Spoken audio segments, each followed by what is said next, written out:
चुनाव जीते कैसे जाते हैं? क्या ये सिर्फ एक कला है या इसके पीछे कोई विज्ञान भी है? आज हम इसी विज्ञान को समझने की कोशिश करेंगे असम के एक विधानसभा क्षेत्र चायगांव के जरिए। हमारे पास एक प्रोफेशनल स्ट्रैटेजी रिपोर्ट है जो हमें बताएगी कि कैसे डेटा, जमीनी हकीकत और मनोविज्ञान मिलकर किसी भी चुनाव का नतीजा तय करते हैं। तो चलिए इस ब्लूप्रिंट की परतों को खोलते हैं। ये है चायगांव, असम। देखने में ये एक बेहद शांत और खूबसूरत इलाका लगता है, लेकिन असल में ये एक राजनीतिक रण क्षेत्र है। यहाँ की राजनीति दिल्ली के न्यूज़ स्टूडियो में तय नहीं होती, वो तय होती है इन नदियों के बदलते रुख से, इन खेतों की उपज से। यहाँ जब बाढ़ आती है तो वो सिर्फ एक मौसम की खबर नहीं होती, वो एक राजनीतिक मुद्दा बन जाती है। आइए इसी जमीन की कहानी को जरा और गहराई से समझते हैं। हमारी ये पड़ताल 4 हिस्सों में होगी। सबसे पहले हम जमीन और वहां के वोट के रिश्ते को समझेंगे, लोगों की असली परेशानियां क्या हैं। फिर हम आंकड़ों की दुनिया में उतरेंगे और देखेंगे कि वो क्या कहानी सुनाते हैं। इसके बाद हम मौजूदा राजनीतिक ताकतों का एक स्वॉट एनालिसिस करेंगे, उनकी ताकत क्या है और उनकी कमजोर नस कौन सी है। और आखिर में इन सब जानकारियों को मिलाकर हम देखेंगे कि शासन के लिए एक असरदार ब्लूप्रिंट कैसा दिख सकता है। तो पहला भाग, जमीन और वोट। चायगांव जैसे इलाकों में बड़े बड़े राष्ट्रीय मुद्दे अक्सर सुनाई नहीं देते। यहाँ का वोट इस बात से तय होता है कि क्या गांव की सड़क ठीक हुई, क्या बाढ़ का पानी घर में घुसा और क्या नौजवानों को काम मिला। ये वो असल मुद्दे हैं जो लोगों की रोजमर्रा की जिंदगी पर सीधा असर डालते हैं। तो मतदाताओं की असल शिकायतें हैं क्या? लिस्ट में सबसे ऊपर है बाढ़। गोरोईमारी जैसे इलाकों में यह हर साल की कहानी है। ये सिर्फ फसल बर्बाद नहीं करती, ये लोगों की साल भर की मेहनत और उम्मीदों को बहा ले जाती है। दूसरा, टूटी फूटी सड़कें और पुल। ये सिर्फ रास्ते नहीं, ये बाजार और अस्पताल तक पहुंचने की लाइफलाइन है। और इनके साथ ही है युवाओं में बेरोजगारी और बिजली पानी जैसी बुनियादी सुविधाओं की लड़ाई। यही वो रोज की जद्दोजहद है जो वोट का रुख तय करती है। ये एक लाइन पूरी कहानी बयां कर देती है। जब किसी किसान की मेहनत बाढ़ में डूब जाती है तो उसका दर्द सिर्फ उसका नहीं रहता, वो राजनीतिक बन जाता है। ये गुस्सा सीधा वोटिंग मशीन पर उतरता है। हर नागरिक की गरिमा का सम्मान करना हमारे संवैधानिक मूल्यों का आधार है। जब व्यवस्था उनकी बुनियादी जरूरतों को पूरा करने में नाकाम रहती है तो ये सिर्फ एक प्रशासनिक विफलता नहीं होती, ये उस भरोसे को चोट पहुंचाती है जो एक नागरिक और सरकार के बीच होता है। चलिए अब जमीनी भावनाओं से आगे बढ़कर तथ्यों को देखते हैं। आंकड़े हमें कहानी का वो हिस्सा दिखाते हैं जो शायद पहली नजर में दिखाई ना दे। ये चायगांव का पॉलिटिकल डीएनए है। आंकड़े कभी झूठ नहीं बोलते, वो हमें चुनावी मैदान का एक साफ नक्शा दिखाते हैं। सबसे पहले इस मैदान का आकार देखिए। 2021 में यहाँ लगभग 1,92,000 रजिस्टर्ड वोटर थे। ये एक बहुत बड़ी संख्या है। इसका सीधा मतलब है कि यहाँ हर गांव, हर बूथ की अहमियत है। आप सिर्फ बड़े भाषणों से इतने बड़े मतदाता समूह को नहीं जीत सकते। इसके लिए आपको एक मजबूत जमीनी संगठन चाहिए। अब देखते हैं चायगांव का सामाजिक तानाबाना। यहाँ एक आंकड़ा सबसे अहम है, 38.3% अनुसूचित जनजाति, जिसमें ज्यादातर राभा समुदाय के लोग हैं। ये एक बहुत बड़ा और निर्णायक वोट ब्लॉक है। ये समुदाय अक्सर एक साथ वोट करता है, जो उन्हें इस चुनाव का किंग मेकर बना देता है।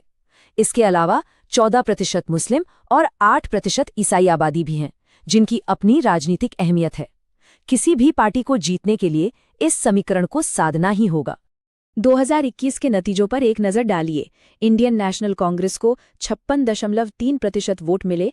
ये एक साफ जीत थी, लेकिन कहानी यहीं पर खत्म नहीं होती।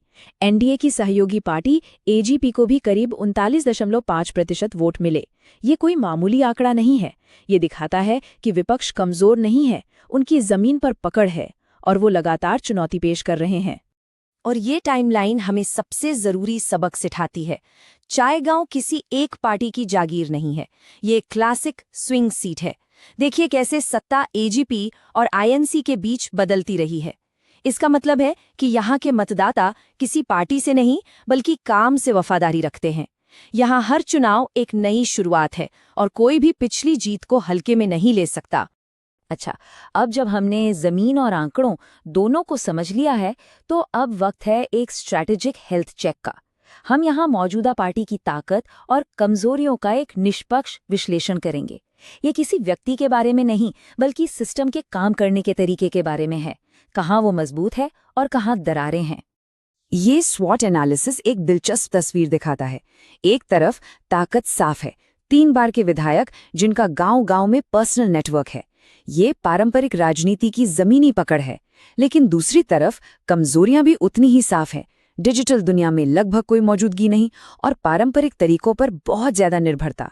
ये एक मजबूत किले जैसा है जिसके डिजिटल दरवाजे खुले छोड़ दिए गए हैं। तो असली मुकाबला 2 अलग-अलग ताकतों के बीच है। एक तरफ है बरगद के पेड़ जैसी पारंपरिक राजनीति जिसकी जड़ें बहुत गहरी हैं, और दूसरी तरफ है एनडीए की आधुनिक डेटा पर आधारित डिजिटल मशीनरी। ये सिर्फ एक चुनाव नहीं, ये राजनीति करने के 2 अलग-अलग तरीकों की टक्कर है। एक का भरोसा व्यक्तिगत संपर्क पर है, दूसरे का भरोसा बूथ मैनेजमेंट और सोशल मीडिया पर। अब हम इस विश्लेषण के सबसे अहम हिस्से पर आते हैं, समाधान। ये वो पड़ाव है जहां हम समस्याओं को एक ठोस एक्शन प्लान में बदलते हैं। ये सिर्फ थ्योरी नहीं, ये जमीन पर उतारने लायक एक मुकम्मल योजना है। इस रणनीति के दिल में है चतुर्मुख सिद्धांत। ये नाम भगवान ब्रह्मा से प्रेरित है, जिनके 4 मुख चारों दिशाओं में देखते हैं।